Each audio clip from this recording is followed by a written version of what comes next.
They stand by, coming up to their wide shot. Wide in studio, please. 3. So Rob, when you ask most little boys what they want to do when they grow up, they might say police officer, doctor, firefighter. When you were a little boy, you thought you wanted to be, and you became? A male stripper. Okay, what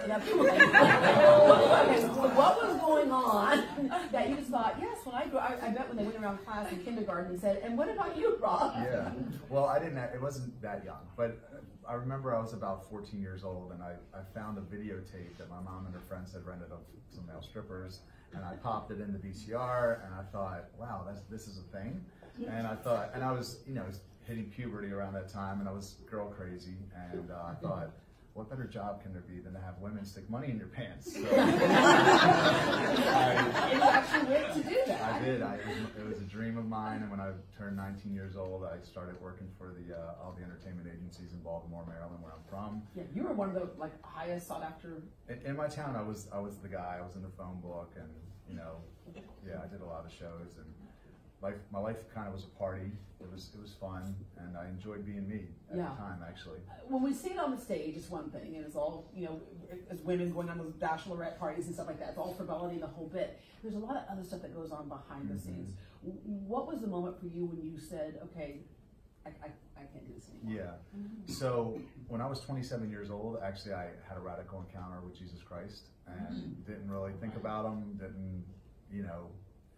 it just didn't cross my mind. And then I had a road to Damascus experience, if there's any believers out there watching it, where I just all of a sudden became very aware that he was real and he was who he said he was, and I had to make some hard decisions after that. Yeah, that's called an amen.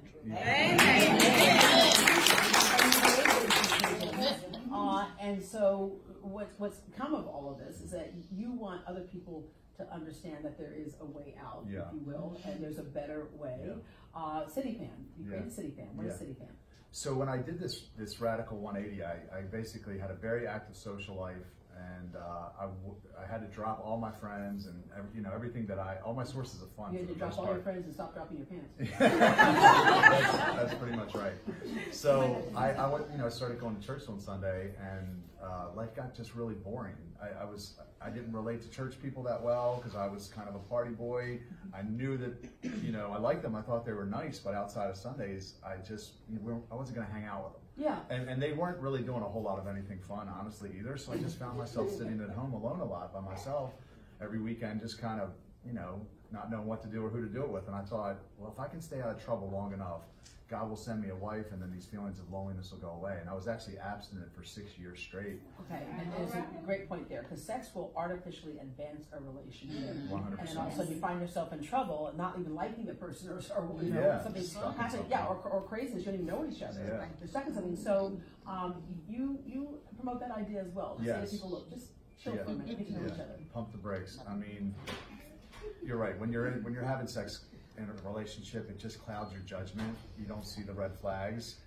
It's easy to be physically attracted to someone initially, and then once you have sex, especially if you do it multiple times, you get something called a soul tie, which is really just biology.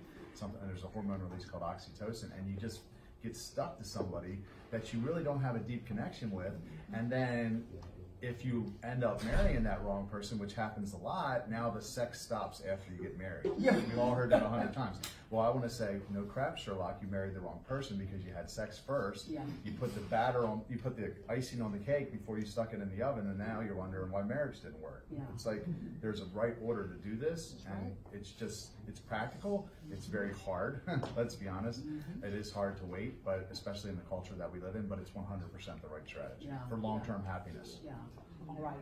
CityFam, which you are the director of the local chapter of CityFam, and tell us what the purpose of that is. Well, CityFam is really a group of people who come together to create community. So it's social events, it's service events, it's really creating a group that allows you places to go and people to be with, so you don't feel like you have to get in these relationships and go hook up, which is pretty natural when you're in the single world. Yeah, you're with a group of like-minded people. Yes, exactly. Yeah, so what types of things are we talking about? We're still looking at some pictures here. Yeah, Looks like it's fun.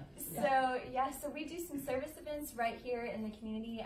Actually, on May 18th, we're going to be at a school off of Bel Air, helping them do like a butterfly garden, just working with some kids who have crossed the border and may not necessarily have family or friends. And then we have a social event this week. We're going to Pete's Piano Bar, and we're going to like do a little talk derby to me party. So it's fun. It's really just fun. Like Pretty clean fun. Well, and that's the whole thing is that people oftentimes will ask, you know, I'd love to do volunteer projects, I just don't know where to start or what to do. You kind of figure that out for them, right? We do. Yeah. And we actually come alongside of them because I feel like most people aren't going to show up to a soup kitchen by themselves, but if you meet them in a social setting, you know, and they're like, hey, we're going to go do this, they say exactly what you said. I've always wanted to do something like this. I didn't know how to get started. And at that point, we just kind of bring them with us. And you see the most amazing changes happen in their lives because now they have something to do besides the wrong thing on the weekends, and they're giving back. It's making them feel good about themselves, and they change. And that's exactly what happened to me.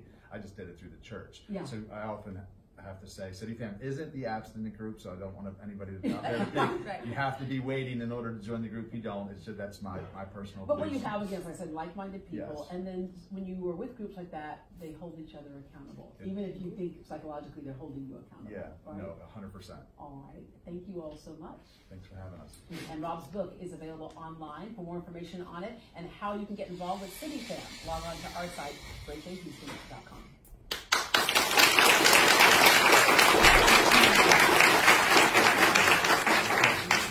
Clear. One more song and we're done.